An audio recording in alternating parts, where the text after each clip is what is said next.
Jadi ini metode kekakuan langsung untuk struktur balok ya.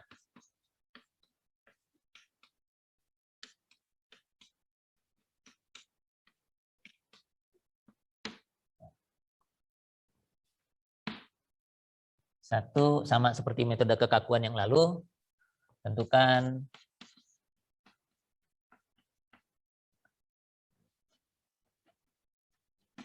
derajat kebebasan struktur ya. Struktur. Artinya ini D-nya ya. Belum ada nilainya, tapi Anda cari D1, D2, D3 sampai berapa derajat kebebasannya. Tentukan. Kalau sudah ditentukan D-nya, Anda bisa menentukan vektor beban F-nya. Ya. Ini hanya mencocokkan saja. Kalau dalam arah derajat kebebasan yang Anda tentukan tadi ada gayanya atau momennya, kalau D-nya rotasi, masukkan ke vektor F. Kalau tidak, ya F-nya isinya 0. Ya. Oke. Nah, berikutnya, Anda perlu menyusun ini dulu. Ini untuk setiap elemen. Kalau ini di tingkat struktur ya, derajat kebebasan struktur, vektor bebannya juga vektor beban struktur F ya. Ini masih di tingkat struktur ya. Nah, berikutnya kita perlu bekerja di tingkat elemen. Untuk setiap elemen, ini harus berulang-ulang setiap elemen. Pertama, apa dulu? Tentukan matriks A, setiap elemen I gitu ya. I ini nomor elemennya. AI ya. Tentukan matriks AI, ini adalah hubungan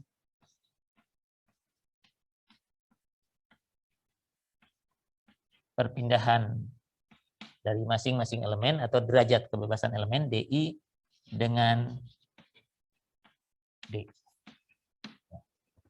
AI ini isinya 0 dan 1, angkanya 1 kalau yang dihubungkan D yang sesuai di sini dengan D besar yang sesuai di situ. Kalau tidak ada ya 0 semua. Setelah AI diperoleh, Anda bisa tentukan vektor F0 I. Ini vektor beban ya. Ini dari tabel nih, gaya ujung jepit akibat beban.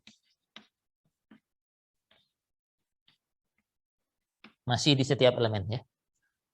Ada 6 di masing-masing elemen, ada 6.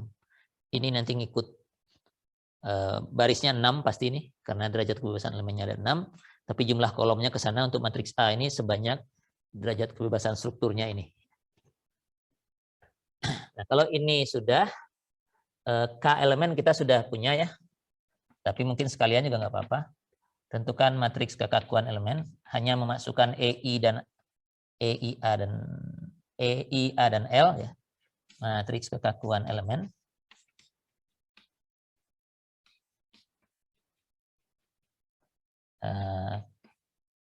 K kecil, di luarnya ada indeks elemennya KI. Nah, selanjutnya baru dihitung yang ini dan ini. Ini masih di setiap elemen ya. F0I, F0 besar tapi ada indeks I-nya, itu adalah yang di sana.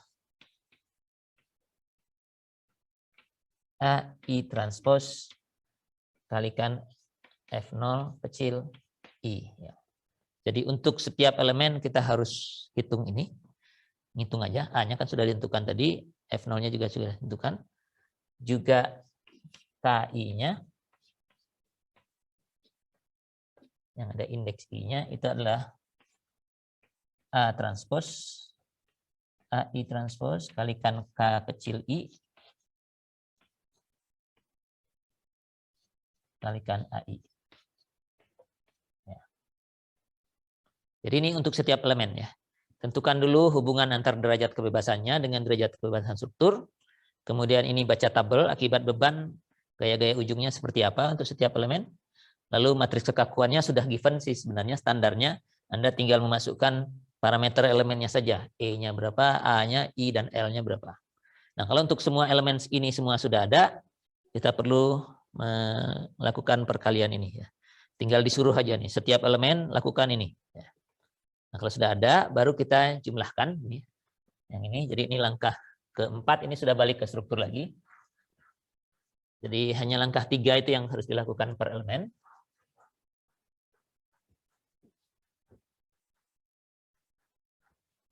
Langkah 4-nya, matriks kekakuan struktur. Matriks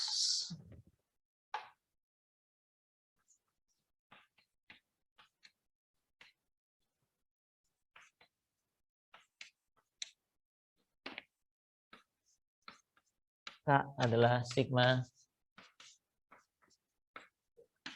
KI yang sudah diperoleh dari masing-masing elemen tadi. KI. Dan vektor beban struktur juga begitu.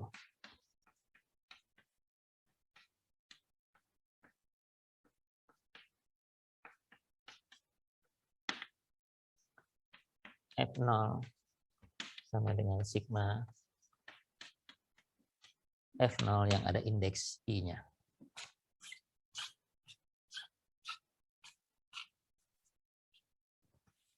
Jadi di level struktur kemudian ini berulang untuk setiap elemen nomor 3. Ini juga sekali saja dijumlahkan, ini juga sekali dijumlahkan. Maka persamaan keseimbangan bisa kita selesaikan. Karena K-nya sudah ada, F0-nya sudah ada, F-nya sudah ada di sini. Jadi ini selesaikan persamaan keseimbangan.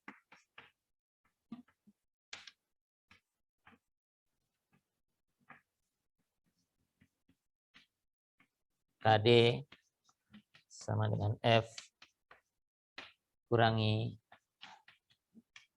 F0 untuk mendapatkan D ya. Untuk memperoleh perpindahan ya. D. Oke. Nah, kalau D sudah diperoleh, kita bisa kembalikan ke D kecil lagi. Jadi langkah nomor 7-nya ini per elemen lagi ya. 7-nya saya gambar di situ. Nah, sudah habis tempatnya.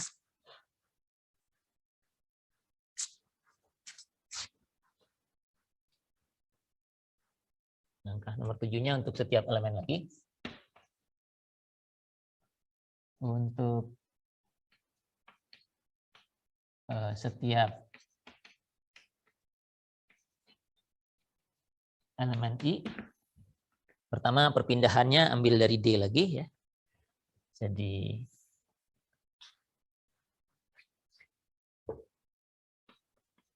perpindahannya adalah DI sama dengan AI kalikan D. D-nya sudah diperoleh, AI-nya AI yang tadi punya masing-masing elemen, kalikan saja langsung dapat DI-nya. Kemudian persamaan keseimbangan.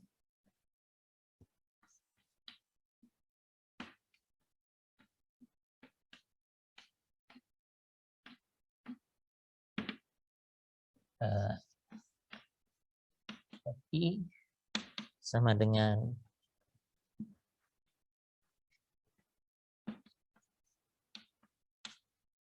KI kalikan DI tambah F0I. Jadi ini dilakukan untuk setiap elemen. Maka kita peroleh FI itu adalah gaya-gaya ujungnya. Jadi hasil akhirnya adalah itu. Hasil akhir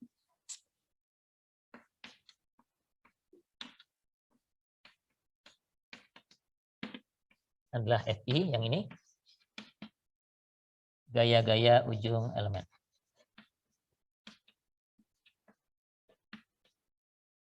Gaya-gaya ujung elemen.